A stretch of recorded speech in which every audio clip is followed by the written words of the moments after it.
TV रख के पास पागल हुई सास। आजकल वर्मा जी की पत्नी देवकी जी केबल पर रियलिटी शोज देख देख कर बहुत कुछ सीख रही हैं। जैसे आज तो वो सुबह सुबह बेसुरे आलाप ले रही हैं। सारे गा मा धा।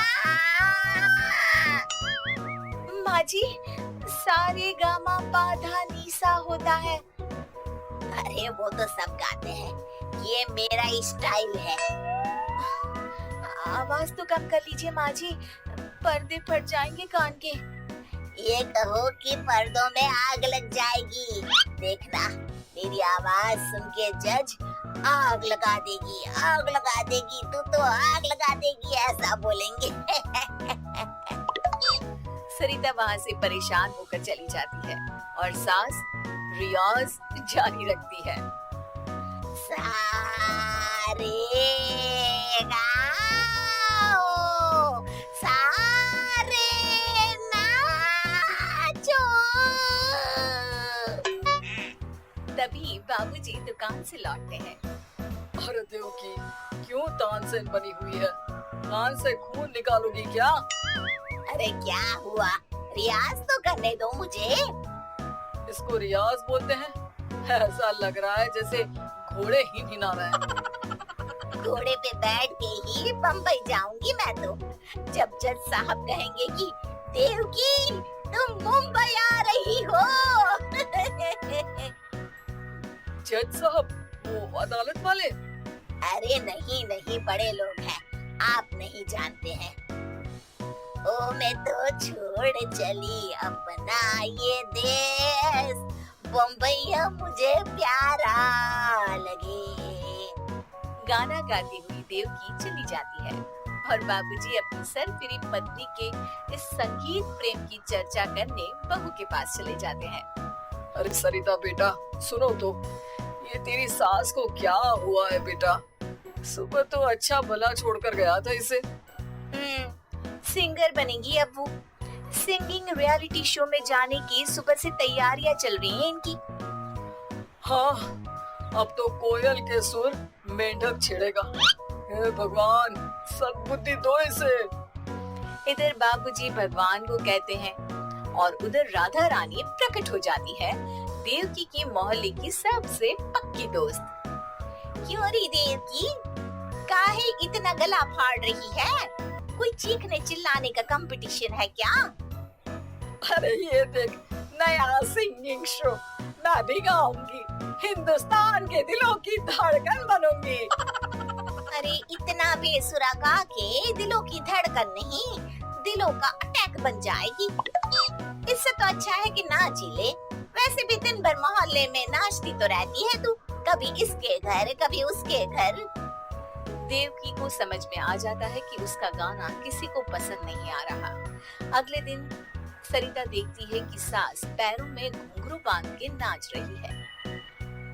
अरे माँ जी, क्या मंजुलिका बनी हुई है आज आप?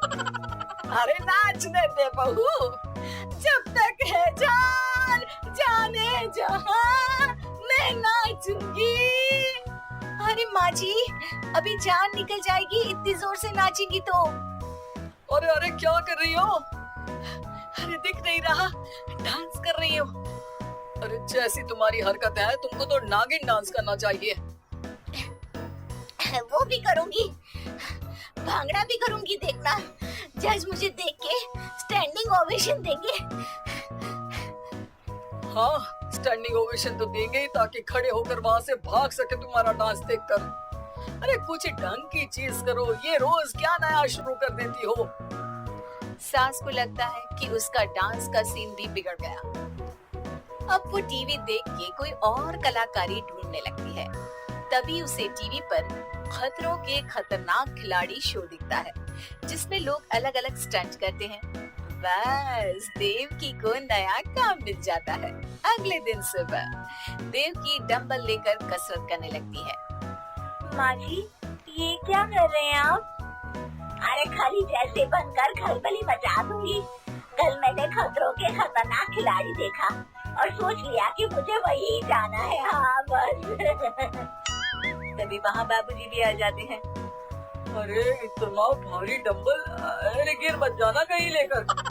अरे चुप करो, तुमसे कुछ नहीं होता इसका मतलब ऐसा नहीं कि मुझसे भी कुछ नहीं होगा। मैं तो खतरों के खतरनाक खिलाड़ी में जाने वाली हूँ। हाँ मैं तो इस शो में तभी गया था जब तुमसे शादी हुई थी। तुमसे शादी करना भी खतरों के खतरनाक खिलाड़ी में जाने से कम थोड़ी ना है। अब क्यों पी रही है? अरे बहू, वो भारी वाला डंबल उठा कर ला दो। अरे नाना माँ जी, आप संभाल नहीं पाओगी। अरे मैंने टीवी में देखा था, एक आदमी कार उठा लेता है, इतना तो मैं उठा ही सकती हूँ ना। बहू घबराते हुए भारी वाले डंबल माँ के हाथ में दे देती है। जैसे ही माँ दोनों हाथ ऊपर करती है, पूरे शरीर का बैलेंस बिगड़ जाता है और वो पीछे की तरफ गिर जाती है। डंबल जाकर टीवी में लगता है और टीवी फूट जाती है। माँ जी, उठिए माँ जी। बाबूजी बहुत तेज हंसने लगते हैं। मामा मामा, टीवी और बीवी दो टेंशन थे मेरे, आज एक कम हो ही गया। बहू भी सास को उठाते उठाते इस बात पर ताली बजाकर हंसने लगती है और देवकी फिर से गिर जाती है। और इस बार देवकी भी अपनी बेवकूफी पे हंसी रोक नहीं पाती।